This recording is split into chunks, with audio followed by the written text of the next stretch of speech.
Oke, kita lanjut ya. Kita lanjut lagi tadi ya. Jadi tadi saya sudah sampai mana tadi? Oh, kenapa Pak ini kita belajar di akademik, ini belajarnya struktur data, matematika gitu ya. Karena memang pada dasarnya di lingkungan akademik itu memang ditekankan untuk pengetahuan akademisi ya. Pengetahuan terkait dengan formula, bagaimana kita mengulik formula sehingga kita mendapatkan bentuk-bentuk persamaan yang bisa diterapkan di dalam sistem komputer dan lain sebagainya ya. Makanya kadang kalau yang sudah sering yang sudah sering di dunia akademik pada saat dia berpindah ke industri itu tidak akan susah proses adaptasinya gitu karena pada dasarnya konsepnya kita sudah tahu dan kita tinggal fokus ke sisi penerapannya di industri ya seperti itu. Oke. Nah, jadi kita fokus ke industri ya. Jadi sharing session kita di malam hari ini adalah berfokus ke industri ya. Bagaimana daripada pengetahuan yang kita miliki, kita bisa melakukan troubleshooting, kita bisa menghasilkan suatu produk, kita bisa membangun suatu layanan, sehingga keahlian untuk mengoperasikan suatu perangkat tertentu, suatu software tertentu itu menjadi hal yang sangat penting gitu di dunia industri ya. Nah, jadi ini adalah beberapa contoh mengapa selanjutnya sertifikasi itu menjadi hal yang penting untuk teman-teman ketahui gitu kan. Nah, jadi bisa dilihat di slide di sini. Ini untuk job desk security analyst, ini lokasi di Jakarta ya. Jadi untuk job desk seorang security analyst itu minimal dia memiliki sertifikasi CISEP ya. Dia harus tidak harus di awal ya, tapi seiring berjalannya pekerjaan, dah dia harus minimal ambil beberapa sertifikasi ya. Bisa ambil salah satunya atau bisa ambil semuanya gitu ya. Nah, jadi situ relevan certification yang mensyaratkan dia harus memiliki sertifikasi CISEP, CEH, CompTIA Security Plus, GIATS ya. Nah, jadi ini adalah apa screenshot dari Indet ya. Ini saya ambil dari Indet. Jadi hampir sebagian besar loker yang saya lihat sekarang yang berhubungan dengan IT, security, infrastruktur itu mengharuskan minimal salah satu eh, pengapply itu punya satu ya, punya satu atau beberapa sertifikasi yang disyaratkan di sana gitu ya. Di sini kita bisa lihat ada CEH, ada CompTIA Security. Nah, kemudian experience with secure cloud environment ya. Jadi punya pengalaman untuk melakukan pengamanan terhadap cloud ya, layanan cloud seperti AWS, Azure ya, Google Cloud. Ah, familiar dengan firewall, intrusion detection system, antivirus. Nah, ini kan produk semua ini. Ini kan produk semua ya. Ah, sehingga tentu saja pengetahuan terkait dengan pemahaman produk-produk yang disebutkan ini menjadi sesuatu yang penting itu. Karena kita kerjaannya nanti akan berurusan dengan perangkat-perangkat ini gitu ya. Nah, tapi di situ juga dibutuhkan keahlian akademik. Contohnya apa? Learn and improve ya. Ini kan keahlian akademik ya. Bagaimana kita belajar, bagaimana kita berimprovisasi ya. Punya pemahaman konsep terkait dengan kompleks security itu seperti apa. Jadi pemahaman akademik kita selanjutnya nanti akan dikawinkan dengan produknya gitu. Dikawinkan dengan produknya sehingga dihasilkan suatu produk yang optimal gitu, produk yang bekerja dengan baik gitu ya. Nah, kemudian ini juga cloud infra, jadi cloud infrastruktur. Jadi cloud infrastruktur di sini mewajibkan memiliki sertifikasi AWS ya, AWS Certified untuk level associate, CCNA, CompTIA, atau dia punya RHCSA ya, Certified Red Hat System Administrator ya. Nah, ini. Jadi kita bisa lihat, jadi hampir sebagian besar industri saat ini itu mengharuskan gitu. Kenapa mereka harus memiliki sertifikasi keahlian gitu ya. Ah, jadi kalau melihat di lingkungan industri itu, jadi mereka saat ini tuh membutuhkan talent-talent yang siap kerja gitu ya. Jadi ketika direkrut atau mungkin ketika awal direkrut itu akan diikutkan training untuk bisa lulus sertifikasi yang disebutkan di dalam slide gitu. Karena kenapa? Karena kenapa harus ikut dengan sertifikasi ini? Karena permasalahan-permasalahan yang ada di industri umumnya di dibahas di dalam sertifikasi yang kita ambil. Misalkan kita ambil CompTIA Security. Nah, jadi kita akan dibahas terkait dengan teknologi-teknologi yang selanjutnya bisa kita gunakan untuk kita terapkan di lingkungan kerja. Ya, bagaimana kita menerapkan 2FA, bagaimana kita menerapkan kriptografi, bagaimana. Jadi lebih kepada penerapan ya, menekankan kepada penerapan daripada teknologi-teknologi security yang ada gitu ya. Ah. Jadi yang kita bahas di malam hari ini adalah terkait dengan CompTIA ya. Jadi kenapa sih saya membahas CompTIA? Karena pertama satu, CompTIA itu vendor netral gitu ya. Jadi dia tidak mengacu pada vendor tertentu ya. Sehingga CompTIA ini cenderung lebih fleksibel dia ya. Jadi misalkan dibutuhkan sertifikasi security ya, tidak menyebutkan vendor tertentu, nah kita bisa menempuh kita bisa menggunakan sertifikasi dari CompTIA ini ya. Ah, jadi di dalam sertifikasi CompTIA ini dia tidak bergantung pada perangkat tertentu ya. Jadi kita belajar konsepnya dan kita belajar bagaimana konsep-konsep tersebut untuk selanjutnya kita terapkan pada perangkat-perangkat yang ada ya. Misalkan perangkat dari Cisco, Juniper ya. Itu. Jadi kalau kita pakai eh, yang vendor base kan kadang kita apa namanya terkunci oleh satu vendor tertentu ya. Jadi misalkan kalau CCNA ya kita di CCNA aja gitu. Kalau kebutuhannya ternyata harus bisa Juniper, ah, jadi kita bisa ambil untuk vendor netralnya gitu ya. Jadi vendor netral ini dia bisa masuk ke CCNA, bisa masuk ke Juniper dan berbagai perangkat network lainnya gitu. Dan ke berbagai perangkat security lainnya gitu ya. Jadi dia tidak mengikat gitu. Makanya disebut sebagai vendor netral gitu ya. Ah, jadi sertifikasi di dalam CompTIA itu kita klasifikasi menjadi 4 bagian. Jadi yang pertama itu ada core skill. Jadi core skill ini artinya keahlian dasar yang harus dimiliki oleh seorang engineer ya. Sebelum selanjutnya dia nanti akan melanjutkan ke ke pet yang lain gitu kan.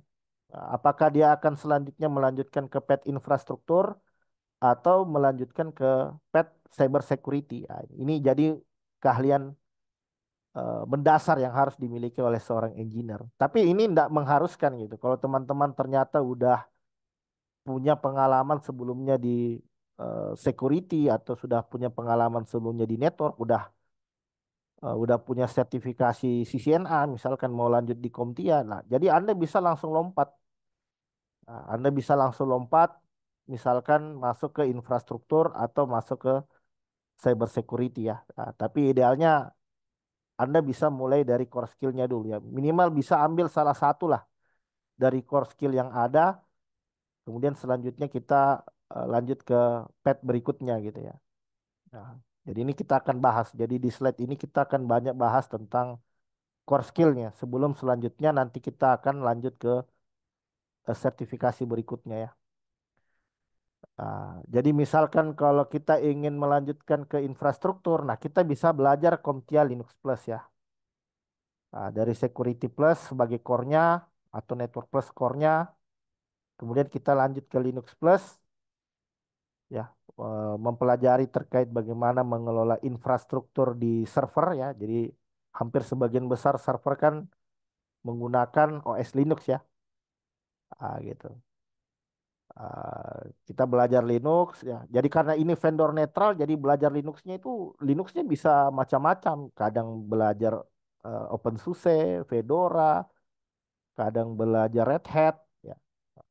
Jadi namanya Linux kan secara eh, intinya ya kernelnya Linux, tapi apapun distronya ya itu tidak akan kesulitan untuk belajar satu bidang satu OS ke OS yang lain ya. Jadi kadang yang membedakan hanya dari sisi paket manajemennya dan eh, ya dari sisi paket manajemennya ya. Ada yang pakai Yum, ada yang pakai APT ya dan lain sebagainya gitu. Nah kemudian kita bisa ini kalau kita belajar Linux dari sisi ini kita belajar infra dari sisi perangkat lunaknya, Comtia Linux Plus. Kemudian untuk dari sisi hardware-nya kita bisa belajar server plus ya. Nah, kita belajar server plus bagaimana mengkonfigurasi server, membangun server, melakukan instalasi server. Nah, kemudian sertifikasi tertinggi dari infrastruktur itu adalah Cloud Plus ya. Kita bisa lanjut ke Cloud Plus. Nah, itu bagaimana membangun layanan cloud gitu ya. Seperti apa konsep cloud dan lain sebagainya gitu. Nah, tapi misalkan kalau teman-teman ingin masuk ke bidang cyber security, nah dari core skill kita bisa masuk ke security plus ya. Ke security plus dulu baru ke pentest atau ke CySA gitu. Jadi ini pilihan gitu.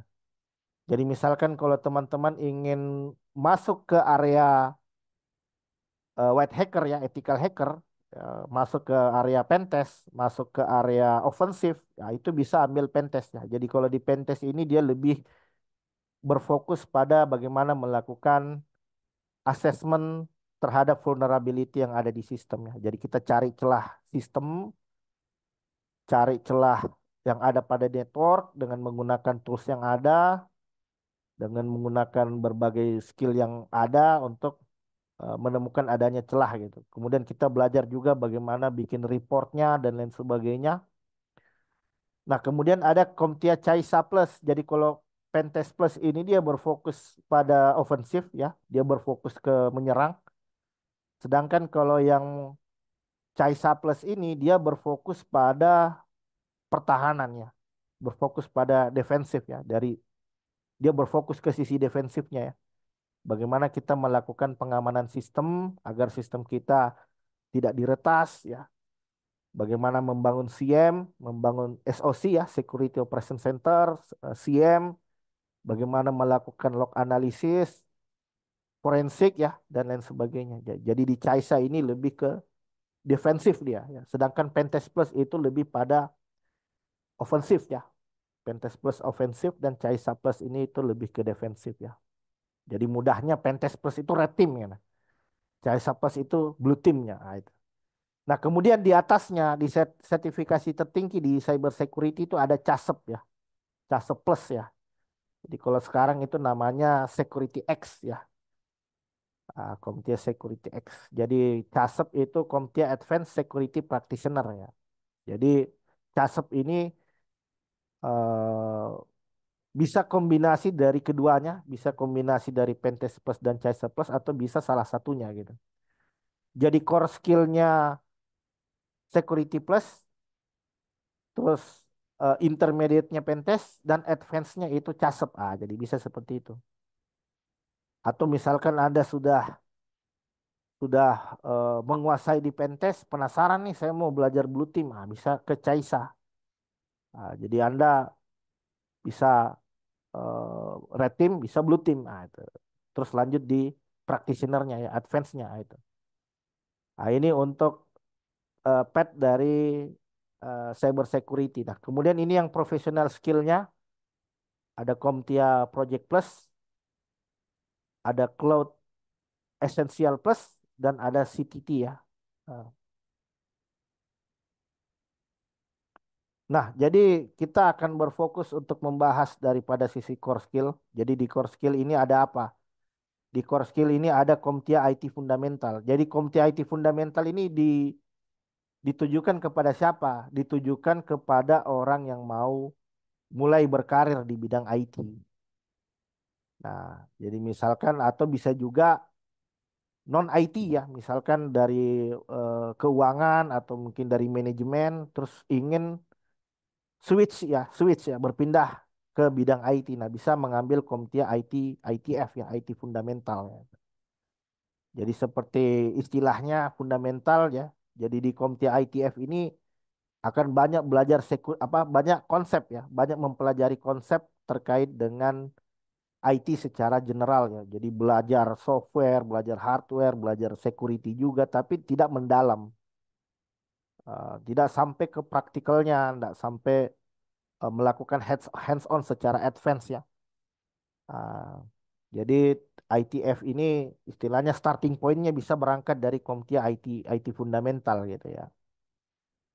Nah, ini ditujukan untuk yang ingin berkarir di IT, namun starting starting point itu dari awal atau mungkin dia dari bidang lain gitu ya, dari manajemen keuangan yang selanjutnya ingin masuk ke bidang IT ya. Jadi arah dari ITF ini biasa menjadi seorang IT support ya.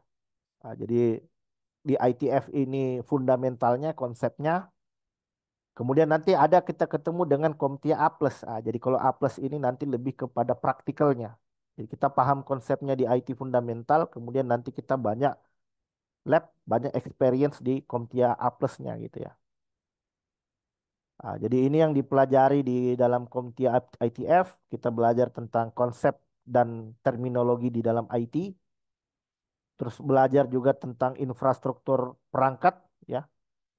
Infrastruktur membahas secara singkat terkait dengan perangkat perangkat lunak, perangkat keras, perangkat jaringan, perangkat-perangkat server. Jadi kalau pengalaman saya ngajar Komti ITF ini diperkenalkan teknologi-teknologi yang umumnya digunakan di dalam sistem komputer. Oh, ini power supply, ini memori, ini RAM, ini software database.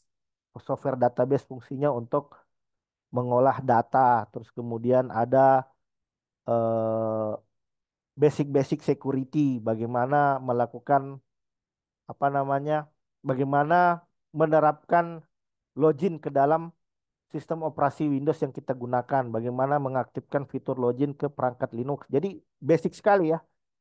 Jadi Komti ITF ini basic sekali, cocok sekali untuk yang baru mau berkarir di IT atau mungkin switching ya, switch dari bidang lain ke IT gitu ya. Jadi ini tujuan daripada sertifikasi IT fundamental.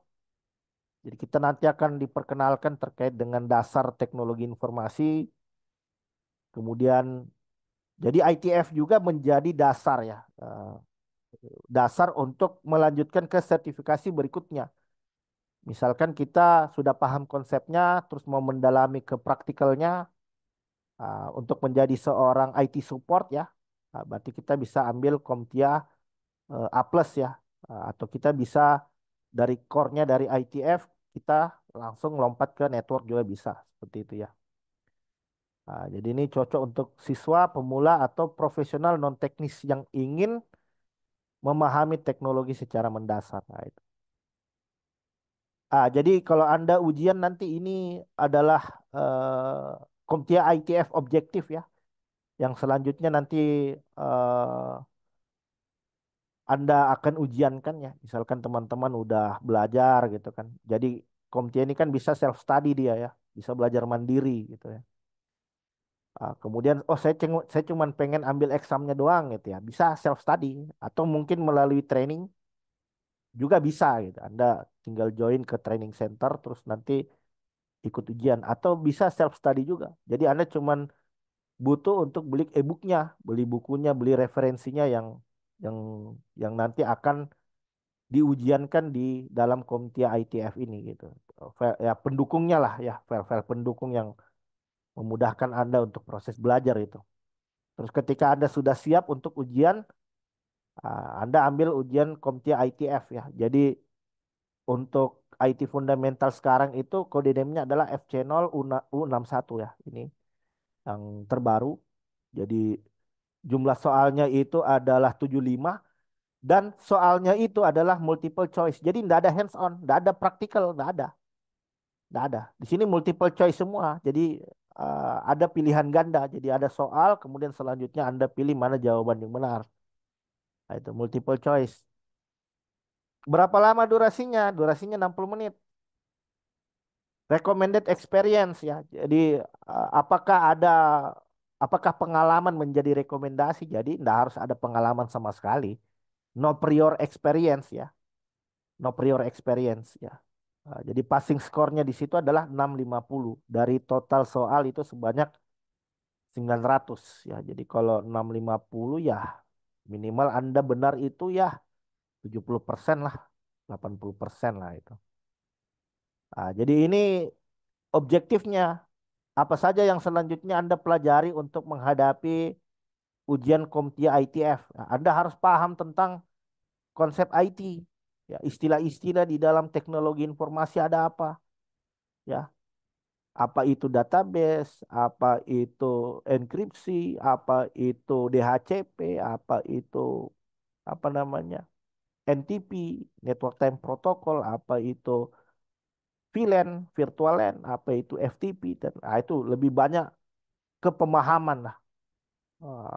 Apa definisi-definisi gitu kan. IT konsep, infrastruktur, paham tentang infrastruktur sistem komputer, application, terus di ITF juga membahas terkait programming, ya software development. Tapi Anda tidak sampai melakukan coding, ya, paling Anda paham lah terkait apa itu SDLC ya, software development life cycle, apa itu editor, apa itu compiler, apa itu interpreter, apa itu eh, eh, file executable dan lain sebagainya gitu ya. Database fundamental, security. Jadi di dalam komite ITF ini lebih ditekankan kepada konsep ya terkait dengan IT secara general gitu ya. Nah, kemudian lanjut lagi di core skill. Jadi di core skill tadi ada apa? Ada A plus ya, komite A plus ya. Jadi komite A plus ini ditujukan kepada siapa? Kepada mereka yang terjun ke IT sebagai seorang teknisi. Ya, itu. Bisa juga seorang fresh graduate yang akan terjun ke IT support. Atau bisa juga seorang profesional yang beralih karir ke bidang IT. Atau helpdesk, ya, IT technician. Atau yang sekedar ingin mendapatkan pengetahuan baru di bidang IT ya secara lebih mendalam gitu ya. Jadi ini yang dipelajari di dalam CompTIA Plus. Jadi CompTIA Plus ini dia udah mulai ada praktikalnya, udah mulai ada hands on-nya di sana ya. Jadi kalau kita udah paham konsepnya, nah di AI Plus ini dia akan lebih banyak praktikal ya. Jadi ada lab-nya, jadi lab-nya itu 3D. Jadi kalau pengalaman saya dulu ngajar CompTIA Plus itu ada lab di ada labnya, terus di labnya itu ada objek-objek tiga dimensi, ada server, ada power supply, ada memori, ada hard disk. Kemudian Anda rangkai itu secara online atau secara virtual gitu ya. Jadi tinggal drag and drop di mana tempatnya hard disk, di mana tempatnya memori, di mana tempatnya prosesor. Nah itu, tapi dilakukan secara virtual lah itu. Nah, terus Anda juga nanti akan melakukan hands-on terkait bagaimana mengkonfigurasi sistem operasi ya. Ya, bagaimana menginstal software, menguninstall software, bagaimana mengkonfigurasi jaringan dasar ya. Ya, bagaimana set IP dengan mode statik, bagaimana men-set IP dengan mode dynamic ya, DHCP, Dynamic Host Configuration Protocol. Bagaimana penerapan security dasar. Jadi kalau penerapan security dasar itu komputer harus menggunakan mekanisme autentikasi ya. Jadi harus pakai login. Jadi jangan komputer dinyalakan langsung muncul halaman Windows-nya ya halaman ininya tapi tidak pakai login. Nah, ini kan nanti jadi isu juga ya. Takutnya ada orang jahil dia bisa akses, dia bisa lihat data kita. Nah, itu. Jadi Idealnya perangkat komputer itu harus pakai mekanisme autentikasi. Bagaimana mendisable USB agar jangan jadi media yang disalahgunakan oleh aktor gitu kan. Nah, bagaimana mengkonfigurasi virtualisasi, tapi di sini virtualisasinya enggak sampai mendalam ya, kayak CompTIA Cloud Plus ya. Bagaimana melakukan troubleshooting ya itu.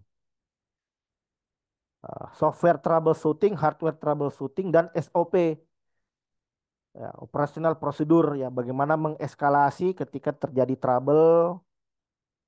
Ah, jadi CompTIA Plus ini di level IT support. Jadi misalkan ketika terjadi trouble yang di luar kapasitas dari seorang IT support, dia harus tahu bagaimana cara mengeskalasinya. Oh, ini harus dieskalasi kepada tim network. Nah, ini harus dieskalasi kepada tim security ya. Jadi kita harus tahu bagaimana cara membuat tiket dan lain sebagainya, mengenerate tiket ketika ada komplain dan lain sebagainya gitu ya. Ah, jadi kepada siapa ditujukan CompTIA Plus ini? CompTIA Plus ini ditujukan kepada seorang IT support spesialis ya. Nah, jadi kalau yang ITF itu sudah bisa bekerja sebagai IT support sebenarnya, tapi IT support yang general gitu. Nah, tapi kalau pemahaman knowledge-nya lebih dalam, dia bisa jadi seorang IT support spesialis ya. Jadi scope area yang ditangani itu lebih luas. Help desk ya, technical support, sistem support spesialis dan lain sebagainya. Kemudian ah, ini ini bedanya CompTIA. Jadi dari beberapa exam yang saya pernah lakukan ya. Jadi CompTIA Plus ini memang beda sendiri dia dibanding yang lain. Yang kalau yang lain-lain itu cukup satu kali ujian saja udah cukup. Kalau di CompTIA A Plus ini harus dua kali ujian. Jadi ada CompTIA A Plus Core 1. Jadi Core 1 itu kodenya 2201101 dan ada Core 2. Core 2 itu 2201102. Kalau di dalam Core 1 itu lebih fokus ke hardware. Nah, di sini makanya ada konfigurasi hardware, konfigurasi mobile devices, konfigurasi networking, troubleshoot seputar hardware. Nah, itu. Terus kemudian di CompTIA A Plus Core 2, nah di sini baru berbicara perangkat lunak, belajar operating system, basic security, software troubleshooting, SOP ya, operational prosedur ya, dan lain sebagainya. Nah, itu. Nah, ini objektif untuk CompTIA A Plus. Jadi coba perhatikan di sini. Jadi kalau CompTIA A Plus di sini, dia jumlah soalnya ada 90. Dan model ujiannya itu sudah dibagi jadi dua dia. Jadi di dalam ujian nanti Anda ada multiple choice, ada pilihan ganda, checklist-checklist gitu. Terus kemudian ada performance based. Jadi performance based ini yang dimaksud adalah hands on, praktikal ya. Tapi praktikalnya Anda dikasih kasus gitu. Ah, terus gimana cara merangkainya gitu kan. Nah, Anda bisa drag and drop sehingga jawab soal itu bisa terjawab ya itu dengan mekanisme drag and drop. Jadi biasa ada soal terus ada puzzle, Anda tinggal susun sesuai dengan pemahaman Anda gitu kan. Jadi kalau di CompTIA A Plus ini dia 90 soal. Ya, 90 menit ya. Jadi 90 soal 90 menit. Berarti dalam satu soal itu durasinya adalah satu satu menit ya. Satu soal 1 menit. Nah, jadi kalau saya strateginya karena pada saat exam itu kadang ada 2 atau 3 soal praktikal lah itu. Kalau ada 2 3, sisanya itu hands on. Sisanya itu adalah apa namanya pilihan ganda gitu ya, multiple choice ya. Jadi Anda skip dulu yang praktikal karena itu kan di soal-soal pertama itu. Jadi soal pertama Anda langsung dikasih praktikal 1 2 3 soal. Nah Anda bisa skip dulu itu, ditandai untuk nanti dikerjakan di akhir. Itu. Jadi dikerjakan dulu yang multiple choice. Jadi kalau multiple choice dikerja itu kalau nguasain nggak sampai 1 menit Anda udah langsung tahu jawabannya. Set, set, set, set. Jadi nanti Anda bisa habiskan waktu di praktikalnya itu. Jadi seperti itu strateginya. Jadi saya kalau pengalaman itu ikut ujian CompTIA pasti saya selalu dahulukan itu yang soal multiple choice. Nanti di akhir-akhir itu baru ambil yang praktikalnya. Nah, itu. Nah, sama pahami objektifnya, mana yang ditekankan di situ. Nah, yang ditekankan di situ tentang troubleshooting, hardware dan network troubleshooting. Nah, kita dalami di sini. Jadi ada proporsionalnya, ada porsinya.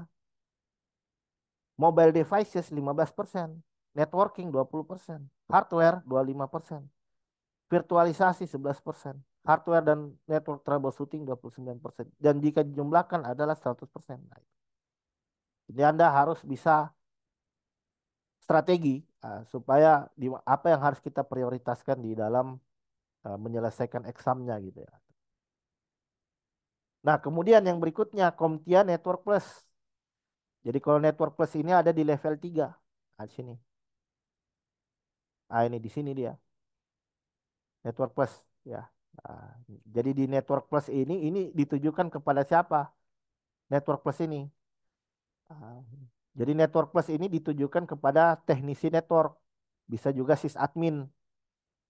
Ah, pengelola server juga bisa masuk ke CompTIA Network.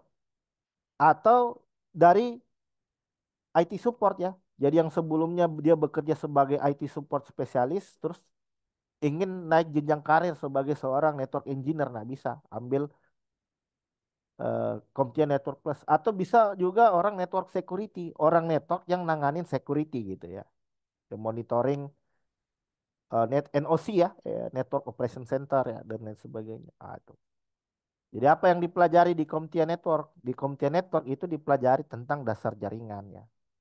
Jadi TCP/IP ya, OSI layer, infrastruktur jaringan LAN, WAN, MAN, teknologi nirkabel, ya, ada LP1, ada Bluetooth, ada PAN ya, personal area network, ya itu perangkat-perangkat media transmisi, signaling ya, proses pensignalan ya, terus kemudian ada operasi jaringan ya, bagaimana melakukan subnetting, bagaimana mengkonfigurasi VLAN, bagaimana mengkonfigurasi apa routing ya, ada routing BGP, OSPF dan lain sebagainya. Keamanan jaringan, bagaimana menerapkan enkripsi, bagaimana menerapkan port security, ya, bagaimana melakukan troubleshooting terhadap jaringan ketika terjadi kendala, masalah. Jadi apa yang perlu dilakukan? Terus bagaimana kita beradaptasi terhadap teknologi dan tren jaringan yang modern gitu. Jadi di pengalaman saya di CompTIA Network Plus itu ketemu juga dengan IoT karena IoT ini kan ada perangkat networknya ya, pakai Zigbee itu dikenalin tapi tidak mendalam ya, ada Zigbee, protokol Zigbee, ada sensor ya, wireless, apa, wireless sensor network WSN ya, itu ketemu itu nanti. Tapi Anda berfokus ke networknya ya, jadi kita harus tahu trennya. Ini yang sedang trending topik di dalam perangkat jaringan apa sih, harus paham. Oh, sekarang ada komunikasi IoT ya. Ada protokol komunikasi perangkat IoT itu bisa melalui protokol HTTP MQTT atau bisa melalui perangkat WebSocket. Nah, itu gimana proses komunikasinya. Ah, itu. Nah, itu. Nah, ini untuk CompTIA Network Plus. Jadi kalau yang terbaru sekarang N10009. Nah, gitu. Jadi di CompTIA Network Plus N10009 ini maksimal soalnya adalah 90. Soalnya terdiri dari multiple choice dan performance based. Jadi pilihan ganda dan praktikal ya. Jadi kalau 90 soal, 90 menit. Ini requirement experience. Minimum 9 sampai 12 bulan experience in the IT network field ya. Jadi punya pengalaman lah di bidang network atau di bidang IT support gitu ya. Tapi ini enggak mengharuskan ya. Jadi kalau kita udah misalkan sudah sering ngulik jaringan gitu, atau mungkin ada dosen yang ngajar jaringan, atau mungkin ada mahasiswa juga yang pemahaman jaringannya udah oke ya bisa langsung ambil CompTIA Network Plus gitu ya. Atau yang sudah bekerja juga boleh ya. Nah, kemudian ini adalah objektif, paham terkait network konsep itu udah 3%, network troubleshooting 24%, network implementation 20%, network operation 19%, sehingga ketika dijumlahkan ini adalah 100%. Nah, itu. Dan kemudian terakhir CompTIA Security Plus ya. Jadi ini merupakan eh, level tertinggi dari core skill yaitu CompTIA Security Plus. Di CompTIA Security Plus ini yang selanjutnya dipelajari di dalam domain CompTIA Security Plus ya. Jadi kita paham terkait konsep keamanan siber ya. Jadi nanti ketemu dengan CIA triad ya, confidentiality, integrity, availability, confidentiality itu kerahasiaan, integrity itu integritas, dan availability itu adalah terkait dengan ketersediaan. Bagaimana kita memastikan ketiga faktor ini terimplementasi dengan baik di dalam sistem yang kita kelola. Bagaimana langkah-langkah pengamanannya? Misalkan kalau kerahasiaan, confidentiality, kita bisa terapkan apa di sana? Kita bisa terapkan enkripsi. Bagaimana menerapkan enkripsi pada saat itu di data disimpan, ditransmisikan atau diproses. Kita harus bisa terapkan security di sana. Kalau implementasi security dari sisi integrity kita terapkan hashing. Implementasi security dari sisi availability kita terapkan load balancer, redundansi, kita terapkan failover, kita terapkan web application firewall dan lain sebagainya. Bagaimana melakukan penerapan keamanannya. Nah, kemudian bagaimana melakukan penilaian keamanan. Ya, jadi VA, bagaimana melakukan VA, vulnerability assessment. Ya, jadi bisa VA atau kalau mau lebih bagus lagi bisa pentest. Nah, itu. Tapi di level security plus enggak sampai ke sana. Karena level pentest itu nanti masuk ke pentest plus, nah, penetration testing. Nah, jadi kalau di security plus minimal sampai bisa melakukan penilaian risiko VA. Tools untuk melakukan VA ada apa? Ada Greenbone, ya apa-apa, OpenVAS ya, ada OpenVAS, ada Nessus, ada Nmap ya dan lain sebagainya. Nah, terus bagaimana melakukan insiden respon, bagaimana melakukan recovery, backup. Ah, di Security Plus juga kita belajar terkait dengan manajerial. Bagaimana tata kelola TI, tata kelola teknologi informasi. Bagaimana melakukan kalkulasi resiko. Bagaimana membahas terkait compliance ya. Jadi tidak hanya konsep, tapi konsep secara teknis, konsep secara manajerial, dan praktikal lah itu. Terus kemudian ini bagaimana melakukan intelijen ya. Eh, Intelijensi dan threat intelligence ya, threat intelligence bagaimana mengidentifikasi adanya potensi ancaman yang bisa terjadi di sistem.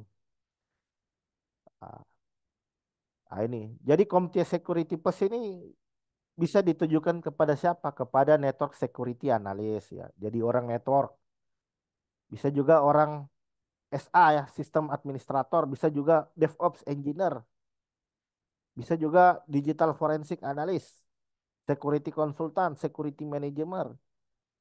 Nah, jadi yang ambil security plus ini ndak harus orang technical, orang manajerial boleh. Kenapa? Karena orang manajerial nanti dia akan mengacu pada teknis untuk menghasilkan suatu regulasi, untuk menghasilkan suatu kebijakan standar. Nah, dia harus paham teknisnya, tapi ndak harus mendalam. Dia dapat ke knowledge-nya, kemudian nanti dia buat kebijakannya. Misalkan buat tentang perundang-undangannya, membuat terkait dengan apa kebijakan regulasi di dalam internal organisasi dan lain sebagainya. Application Security Specialist, IT Support Specialist. Nah, itu. Nah, kemudian ini untuk resource. Jadi kalau untuk resource belajarnya di mana? Jadi Anda bisa ini. Jadi kalau kita kunjungi situs resminya ini CompTIA ORG. Ini. Jadi di CompTIA ORG ini nanti kita bisa baca terkait eh, dengan detail ya terkait dengan sertifikasi masing-masing ya. Ya. Eh, jadi untuk Jadi resource belajarnya bisa dari mana? Resource belajar itu bisa dari misalkan eh, wah budget saya terbatas nih, nggak apa-apa beli labnya aja. Beli. Jadi inilah salah satu kelebihannya Comtia karena dia bisa dibeli terpisah, tidak harus bundel. Ah, jadi ada biasa vendor yang mewajibkan Anda harus beli semua satu paket, beli course-nya, beli labnya, beli apa namanya. Ini bisa kita beli terpisah atau lab dan course-nya belajar mandiri. Nanti beli voucher pada saat mau exam saja boleh. Jadi di sini Anda bisa beli untuk Comtia Lab-nya ada lab Comtia, ada apa namanya untuk courseware-nya ya, courseware, ada lab. Jadi itu bisa didapatkan di mana? Itu bisa didapatkan di store Comtia. Anda bisa cek sendiri di sini. Di store Comtia nanti tinggal dicari. Oh, saya mau ambil yang bundel bisa, atau saya cuman mau ambil examnya doang bisa, atau mungkin saya cuman mau ambil labnya doang bisa. Nah, ini bisa diakses di sini. Ini tinggal dicari. Misalkan ITF gitu ya. Comtia ITF. Jadi kalau pengalaman saya di pakai PayPal bisa sih, pakai PayPal. Bisa pakai kartu kredit, pakai PayPal bisa itu. Jadi ada exam ITF voucher untuk examnya saya $77. Kalau dengan retake-nya $155. Kalau mau beli set master lab-nya $42 gitu. Atau bisa jadi seperti ini. Wah, saya nggak ada budget ini, cuman bisa buat pakai exam ya nggak apa-apa. Yang penting kita tahu objektifnya, bikin lab sendiri, belajar sendiri. Ah, jadi di objektif itu kan nanti ada petunjuknya harus belajar ini, belajar ini. Ah, jadi saya selalu kalau saya belajar itu selalu vendor manapun itu ya, vendor manapun itu saya selalu mengacu pada objektif ya. Jadi kita bisa cari misalkan Koptia ITF objektif. Jadi baca objektifnya karena begini, karena belajar IT ini kan luas sekali ya. Misalkan kita belajar network, beda belajar networknya Komtia sama Cisco sama Juniper dan vendor lain gitu. Jadi kalau kita nggak ada patokan, kita belajarnya bisa kemana-mana. Wah, luas sekali area domainnya. Jadi supaya proses pembelajarannya dia fokus, selalu mengacu pada objektif. Nah, di objektif di sini Anda bisa baca. Anda bisa baca, Anda bisa bangun sendiri labnya. Atau Anda cari sendiri referensinya bisa. Ini.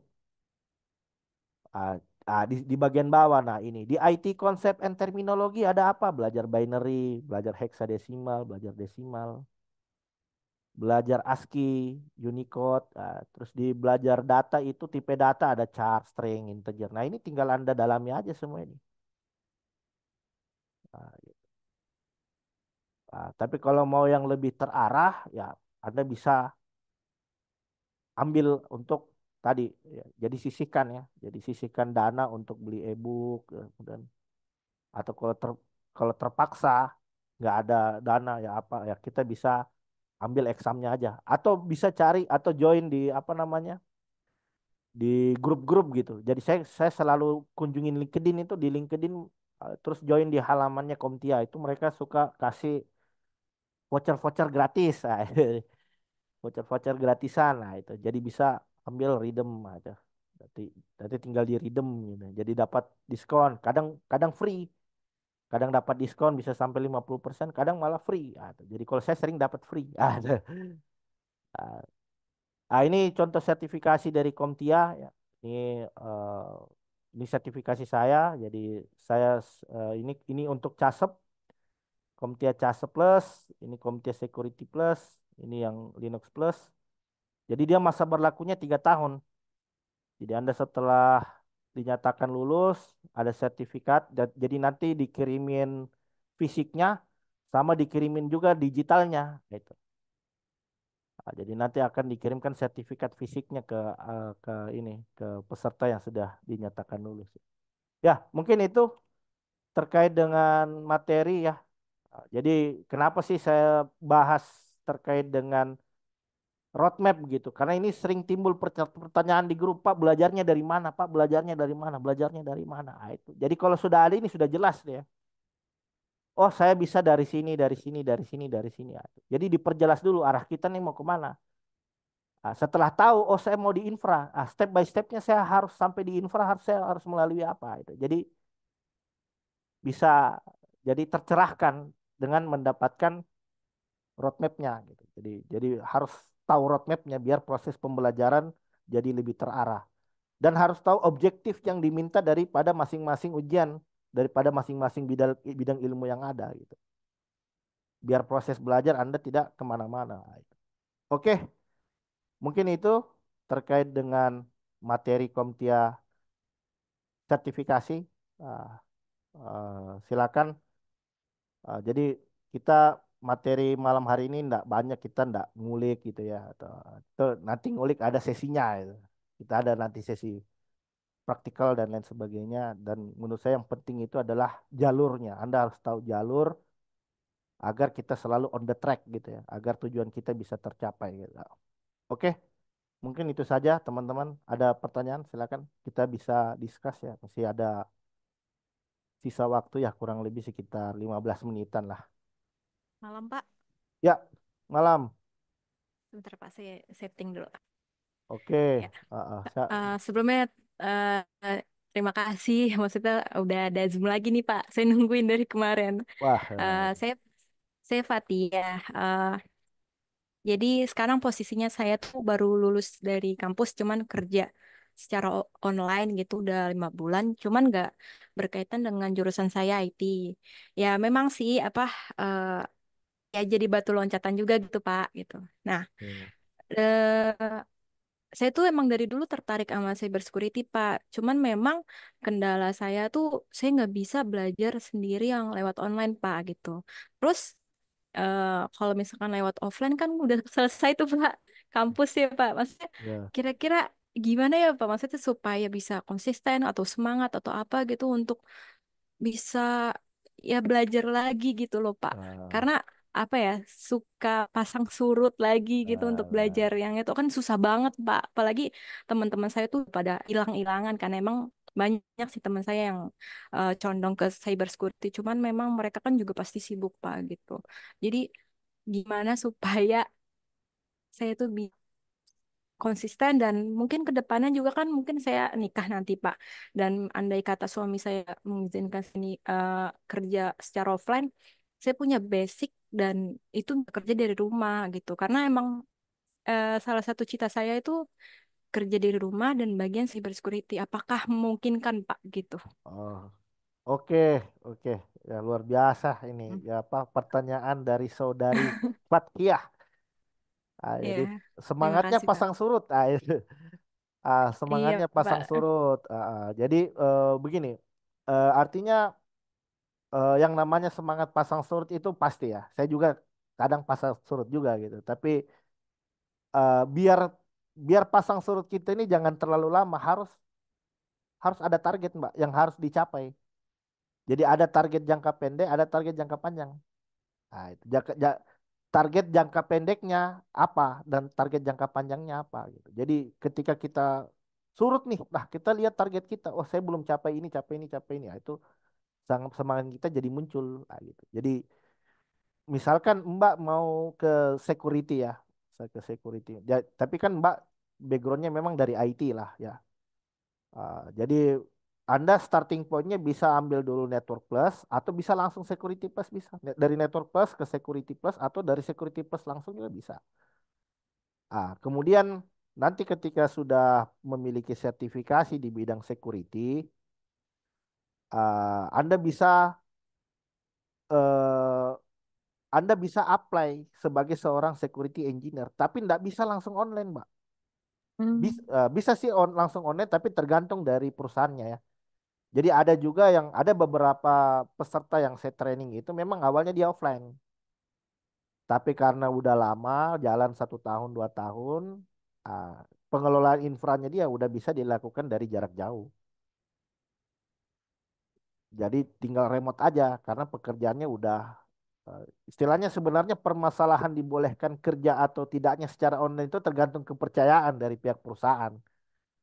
Kalau perusahaan udah percaya kita, mau kerja di rumah, mau kerja di kantor nggak ada masalah. Tapi membangun kepercayaannya itu dulu. Jadi cari pengalaman aja dulu, 1 tahun kerja, setelah itu bisa offline. Atau bisa jadi Anda misalkan dari security ngambil apa pentest gitu, bisa punya keahlian pentest. Nah itu tinggal join aja di Backrot gitu atau di apa Hacker One gitu ya. Nah itu.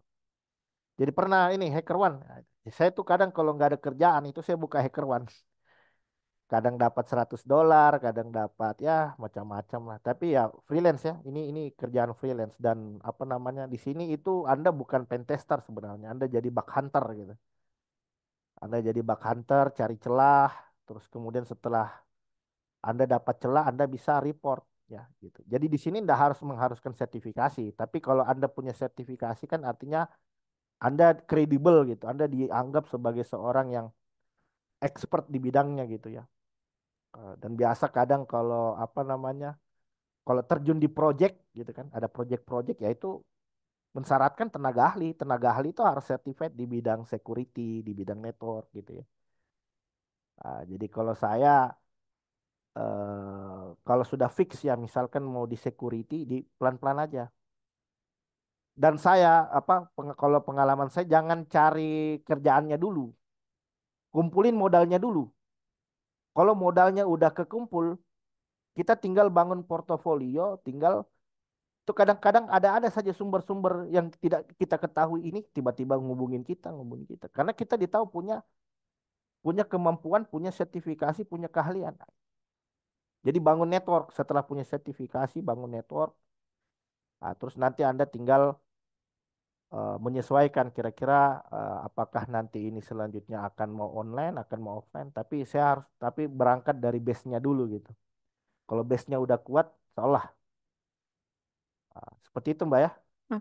Oke, siap Pak. Memang ilmunya dulu ya Pak ya. Yang penting Ah, betul. semangatnya gitu ya Pak. Karena Ah, apa ya? Nanti kayak calon suami saya tuh dia mengizinkan saya kerja PNS doang gitu. Sedangkan saya masih ada oh, cita-cita hal yang lain gitu. Tapi memang ya semoga sih Pak ilmu yang Bapak berikan ini menurut saya detail banget sih Pak. Menjelaskan oh. satu persatu itu membantu banget ke saya. Terima kasih Pak. Oke, terima kasih Mbak Fatia ya. Semoga dimudahkan lah di urusannya ya. Ah, Amin. ya. Terima kasih Pak. Oke, oke. Yang lain teman-teman silakan teman. Masih ada satu pertanyaan lagi nih. Satu satu penanya lagi boleh. Asalkan jangan yang berat-berat lah. Selamat malam Pak Wisnu. Ini suhu saya nih. Guru saya Pak Wisnu. Halo Pak Wisnu. Malam. Ini beliau guru saya nih Pak Wisnu nih. Oh, Ah, silakan teman-teman yang lain. Ada Pak Darmawan, ada Pak Brian, silakan.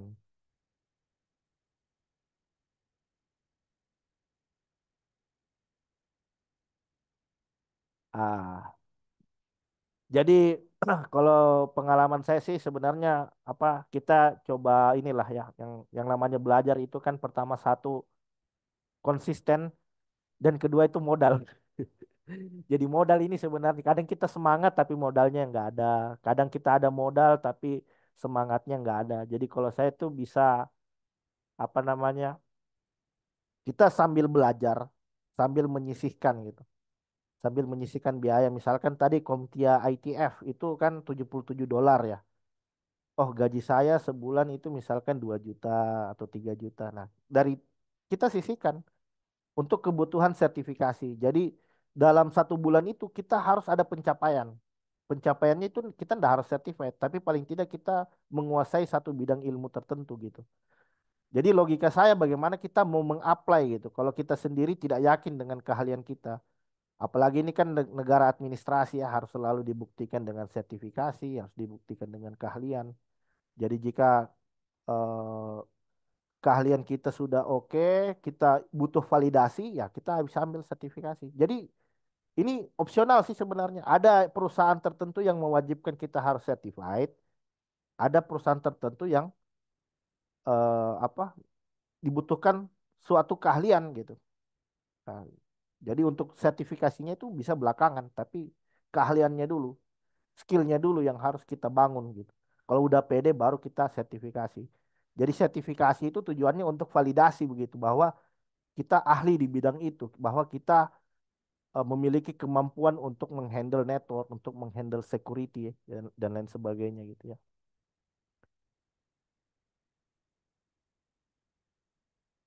Security researcher ya, ini berat ini security researcher ini mau jadi peneliti security ya. Ah, jadi dari Pak Kartono ya, security researcher ya. Jadi kalau menjadi seorang peneliti itu kajian ilmunya harus dalam Pak. Kalau menjadi peneliti ya security researcher ya. Ah, jadi kalau saya berbicara roadmap sebenarnya sangat fleksibel ya. Sangat roadmap pembelajaran itu fleksibel, tapi semakin banyak Anda ambil sertifikasi, keilmuan Anda semakin luas, keilmuan Anda semakin dalam, Anda punya knowledge untuk melakukan riset di bidang tertentu gitu. Jadi misalkan saya mau risetnya ke Blue Team, ambil ambil course-course yang berhubungan dengan Blue Team, bagaimana melakukan log analisis, bagaimana membangun model machine learning, bagaimana melakukan. Jadi nanti dari sana baru kita ketemu dengan kontribusi karena riset ini kan arahnya kontribusi ya. Riset security researcher ini lebih kepada akademisi sebenarnya. Ada juga security researcher di industri, tapi kebanyakan kalau di Indonesia kan kita security researchnya di akademisi ya.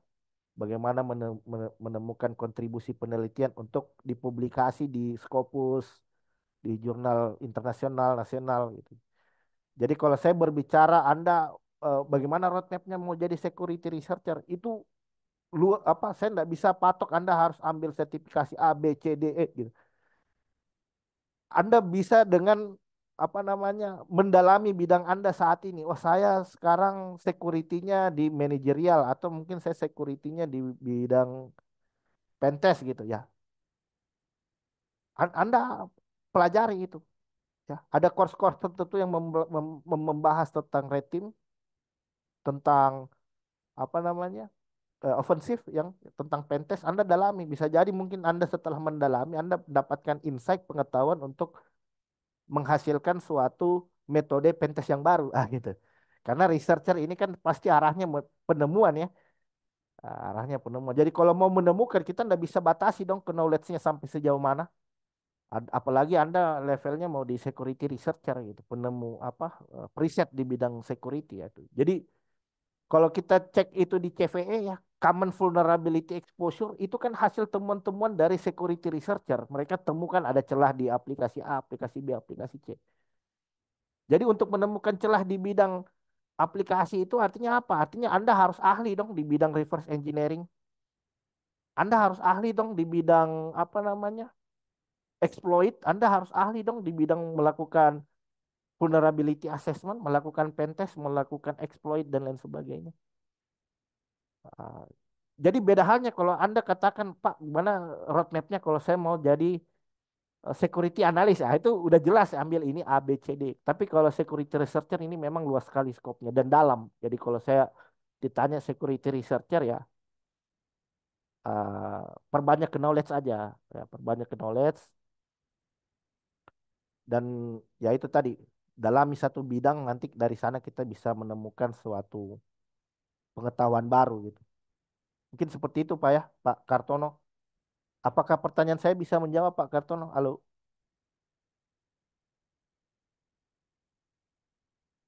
halo Pak Kartono.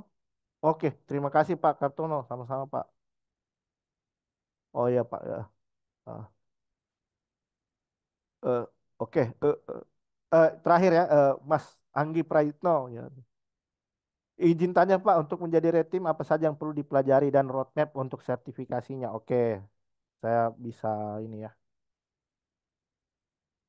Jadi sertifikasi itu tidak harus ya. Jadi sertifikasi itu tidak harus. Tapi Anda usahakan kuasai ilmunya gitu. Sertifikasinya itu boleh di akhir ketika Anda merasa sudah menguasai ilmunya, ambil. Nah, jadi sekali lagi saya sampaikan sertifikasi itu hanya pengakuan, validasi gitu kan. Jadi bagusnya Anda kuasai dulu ilmunya.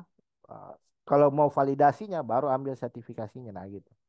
Tapi kalau mau cuman mau mendalami ilmunya untuk pekerjaan juga boleh gitu. Jadi ini kan bebas gitu ya. Beda halnya lah kalau kita kuliah gitu kan. Kalau kita kuliah kan Anda harus tamat 12 SKS. Nah, itu. Baru ikut ujian skripsi wajib. Ah, itu. Kalau di dalam industri enggak. Kecuali dari tempat kerja itu yang mewajibkan baru ambil. Atau kalau Anda mau terjun sebagai seorang profesional ya, profesional di bidang security, mau tawarkan jasa, mau menjadi konsultan ya, ini menjadi modal yang wajib. Gimana mau nawarkan jasa consulting kalau ilmunya sendiri kita ndak punya, sertifikasinya kita ndak punya, nah gitu. Atau mau ikut di proyek, tuh di proyek itu kadang mewajibkan ya harus ada tenaga ahli punya sertifikasi A, B, C gitu. Atau yang mau naik jenjang karir dari golongan A, ya itu. Nah, gitu. Tapi kalau untuk keilmuan, saya sarankan Anda kuasai ilmunya gitu ya. Jadi ini pertanyaan dari tadi Mas Anggi ya. Mas Anggi kalau mau pentes, Anda bisa berangkat dari core skillnya dulu. Security plus dulu. Anda dari security plus baru ke pentes. Itu. Atau Anda bisa juga dari network plus ke security plus baru ke pentes. Ini untuk petnya red team. Ini untuk petnya red team ini. Tapi kalau Anda mau yang blue teamnya, Anda dari security plus ke Caisa plus atau Anda dari network plus ke security plus baru ke Caisa plus. Tapi kalau Anda mau ambil casep, bisa dari pentes langsung casep bisa.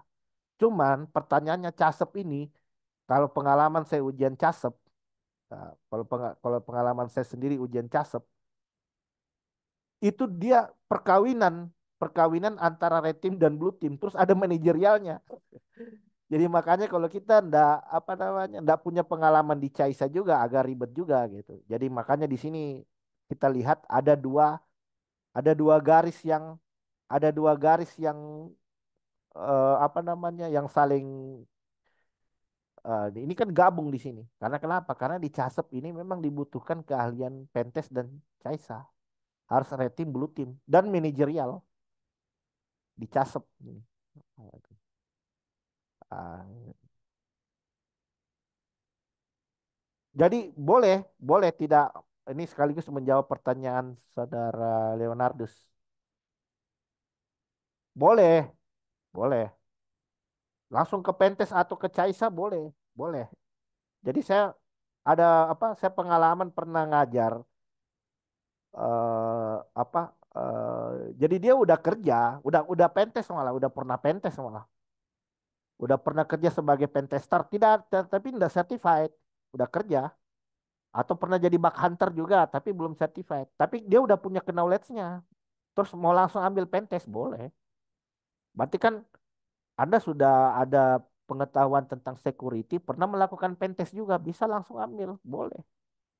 Atau Anda pernah kerja sebagai seorang blue team, misalkan pernah ngelola CM, tapi belum certified, ambil ambil caisanya, ambil caisanya gitu, boleh, boleh, langsung boleh. Jadi jadi di roadmap yang saya sampaikan tadi itu bukan keharusan, tapi kalau misalkan Anda mau belajarnya terstruktur, lebih terarah, Anda bisa nggak melakukan Anda bisa mengikuti roadmap yang ada gitu. Nah, kalau ditanya harganya ini sebentar, kita buka aja. Kita buka aja Komtia ini kan. Cari Caisa Plus gitu, Caisa Plus. Itu. Tinggal cari Caisa gitu. Sebentar dia loading. Nah, ini untuk biaya sertifikasinya ujian examnya itu $226. Jadi $226 itu kalau dirupiahkan ya kurang lebih sekitar 3.500.000 ya. 3.700.000. Ya, sekitar itulah 3 koma lah, 3,5 atau 7 lah. 3,567 lah. Itu. Seperti itu ya.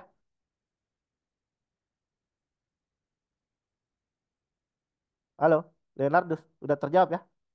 Mas Leonard ya. Oke, siap. Itu ya. Jadi seperti itu ya. Artinya jadi kalau saya sih ngulik itu bisa belakangan gitu. Yang paling penting kita tahu itu mappingnya dulu. Jadi kalau udah ada mapping, jadi di otak kita itu udah terstruktur itu.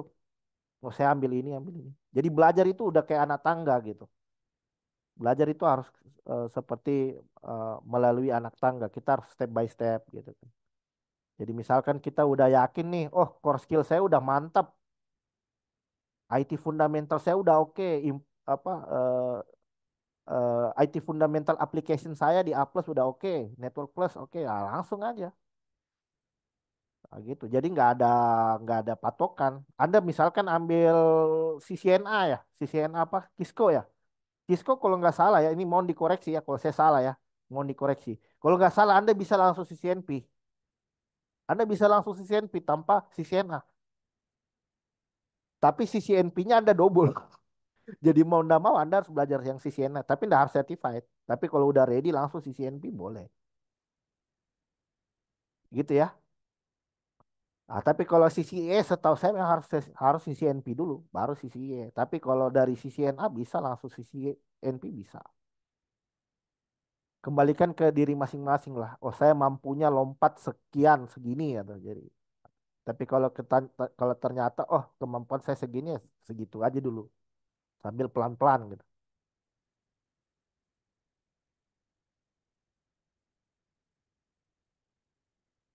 CCNA yang mirip Huawei, HCE, Huawei Certified. Ya bisa Huawei, bisa Cisco, bisa Juniper, ya itu. Itu vendor base. Kalau si Siena itu vendor base. Oh, bukan server ya MTCNA atau kalau networknya mau yang netral bisa ini Network Plus. Ya, ini Network Plus. Jadi dia lebih general. Nah, ini. Jadi di Network Plus itu lebih ditekankan bukan appliance-nya bukan. Tadi Network Plus itu pengalaman saya itu lebih ditekankan tentang bagaimana menganalisis paketnya. Jadi kalau menganalisis paket itu kan mau vendor apapun paket jaringan ya tetap begitu aja. Itu yang ditekankan. Cara baca paketnya, ada header paketnya, body paketnya, bagaimana flow-nya. Nah, itu. Kalau pengalaman saya melihat di Network Plus seperti itu sih. Kalau penerapan VLAN, terus penerapan apa VLAN, BGP, apa ya OSPF ya. Routing itu kan tergantung vendor gimana kita mengkonfigurasinya. Tapi kalau paket mau vendor apapun itu paket jaringan ya gitu. Itu yang ditekankan di Network Plus menganalisis paketnya sih sebenarnya.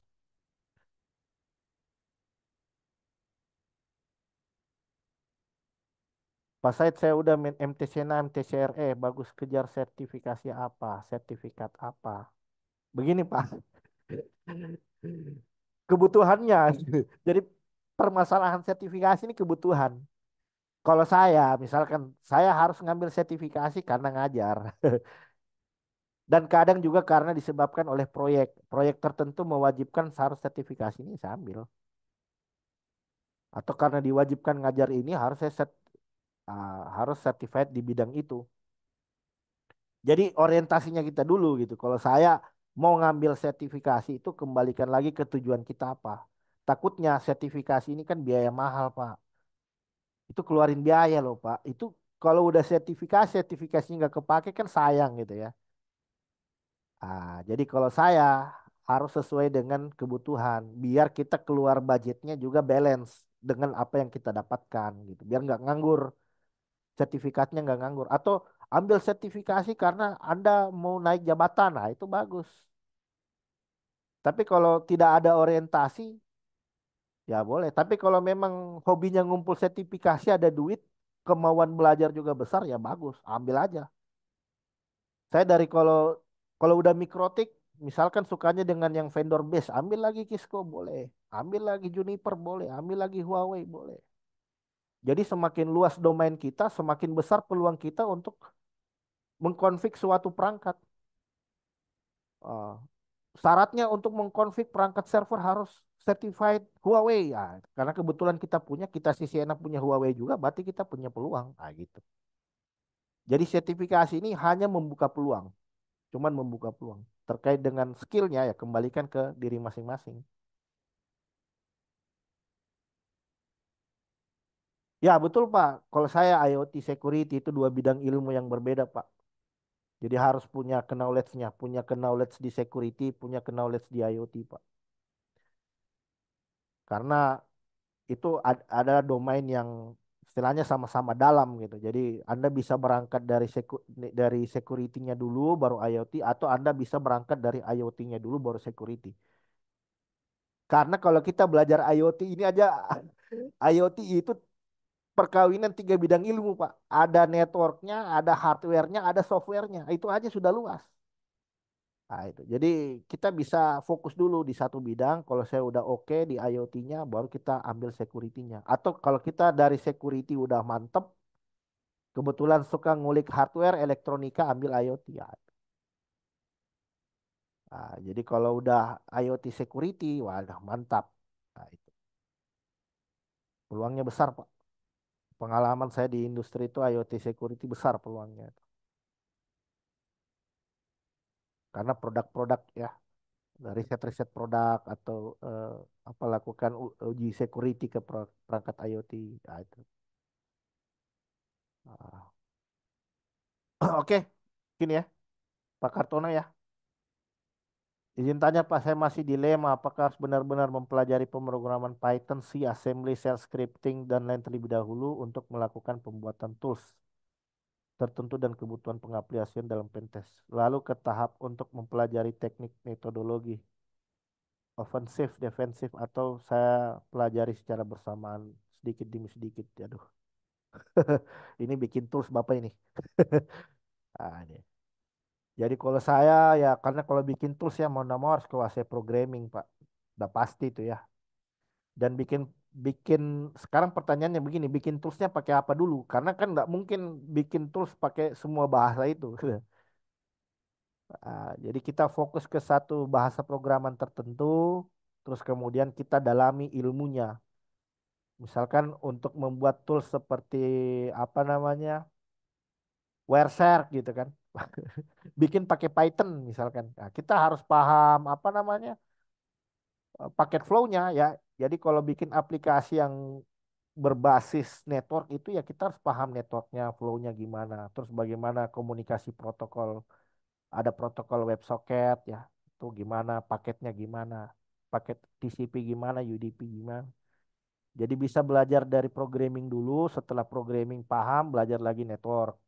Setelah paham network, baru Anda coba kawinkan bidang ilmu network dengan programming yang sudah Anda kuasai. Ah, ya. Jadi kan kita bisa generate paket tuh pakai misalkan Python. Jadi Python kan ada library-nya untuk menghandle paket. Nah, itu dibikin. Ada protokol WebSocket, dipanggil library-nya, coba generate paket TCP gimana, paket UDP gimana. Nah, itu. Seperti itu Pak ya. Jadi waduh itu ini pertanyaannya Pak Andi Patinggaloang ini sama kayak security researcher tadi. Itu panjang Pak. Perjalanannya panjang itu. Nah, itu. Nah, perjalanannya panjang untuk bisa sampai ke sana. Tapi insya Allah kalau kita konsisten, karena begini, apa untuk bikin tools itu kan artinya ya kita harus tahu ya. Pertama kita sudah pernah pakai tools sebelumnya. Kita paham cara kerja tools yang biasa kita gunakan sebelumnya. Kemudian kita coba adopsi ke tools yang akan kita buat. Tools yang sebelumnya kita pakai itu gimana cara kerjanya, gimana eh, komunikasi scriptingnya gimana, fungsinya gimana, cara menghandle paketnya gimana. Jadi ini panjang memang perjalanannya Pak untuk bisa bikin tools itu. Ah, baru ini bukan aplikasi biasa, ini aplikasi buat hacking ya. Berarti ya itu tadi belajar vulnerability, belajar programming, belajar network, belajar reverse engineering. Jadi kalau apa bikin exploit itu kan artinya kita harus bisa reverse engineering ya. Kita pelajari ada aplikasi tertentu yang kita mau cari celahnya gitu kan. Berarti kan kita reverse engineering dulu, kita pelajari skripnya, terus di mana di situ bisa kita injek gitu. Baru dibuat toolsnya gitu. Nah, jadi kalau saya apa namanya bikin tools ini ya sama aja dengan security kerjanya security researcher tadi. Salah satu kerjanya security researcher itu bikin tools security. Oke. Oke, ditahan dulu Mas Angga, jangan live dulu Pak. Mas Angga, kita bisa dokumentasi dulu ya. Oke. Oke, terima kasih ya teman-teman semuanya ya. Nah, oke. Semoga webinar kita di malam hari ini bisa memberikan pencerahan untuk teman-teman yang lain ya, untuk saya sendiri juga agar semakin konsisten dalam belajar. Nah, jadi seperti itu. Semoga apa yang kita pelajari bernilai pahala di sisi Allah Subhanahu wa taala, bisa kita amalkan di dalam kehidupan kita sehari-hari. Dan slide materinya nanti akan saya kirim di grup ya setelah webinar ini. Mohon izin Bapak Ibu sekalian mungkin bisa kita dokumentasi dulu. Mas Leo, luar biasa Mas Leo. Malam Mas Leo. Gimana Mas? Lagi Ini. so sibuk, Mas. Oh ya ya ya oke. Selamat malam Pak Darmawan. Selamat malam, Pak Sul. Selamat malam. Mas Angga, ada Pak Wisnu, Pak Brian, Mbak Fatihah. Ah, Mohon izin di on cam dulu Mbak, Pak. Kita dokumentasi dulu ya. Ah, jadi semoga ke depannya kita bisa lebih konsisten lagi untuk mengadakan webinar ya. Jadi kalau gini kita cukup lama vakum ini ya untuk webinar. Jadi kita upayakan agar kita bisa lebih konsisten lagi di tiap minggunya. Dan saya harapkan nanti ada teman-teman yang lain juga yang bisa sharing. Mungkin ada Pak Wisnu bisa sharing, Pak Darmawan atau Mas Leo atau teman-teman yang lain. Kita bisa saling transfer ke knowledge agar kita semakin pintar ya, semakin cerdas gitu ya. Nah, oke, saya izin screenshot, saya izin tag, saya hitung sampai 3. eh, 1, 2, 3. Oke, oke, terima kasih Bapak Terima Ibu kasih, Pak Sul. sekalian. Terima kasih semuanya. Semoga kita dipertemukan lagi nanti di pertemuan berikutnya. Saya bisa tutup dengan ucapan Alhamdulillahirabbil alamin. Wabillahi taufiq wal hidayah. Wassalamualaikum warahmatullahi wabarakatuh. Waalaikumsalam warahmatullahi wabarakatuh. Waalaikumsalam. Terima kasih Pak. Terima kasih. Terima kasih Pak Sul. Ya, Terima kasih. Terima Mari. kasih. saya mohon izin live Pak, Bu sekalian. Ya, sama-sama, Pak. Mari, mari.